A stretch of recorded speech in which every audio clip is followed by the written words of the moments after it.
Anong birth month mo? January, sila yung taong medyo may pagka-istrikto pero may malambot ring puso, taong palaban.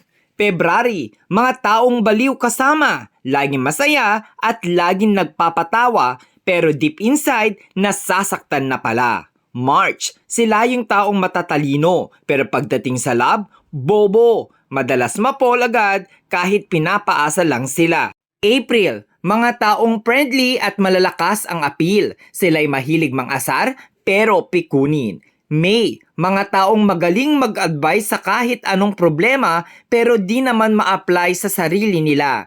June, may pagkamayabang at maarte. Minsan, pero mapagkakatiwalaan at madaling lapitan. July, sila yung mga taong totoong kaibigan. Mahilig gumala kahit walang pera basta makasama lang ang tropa.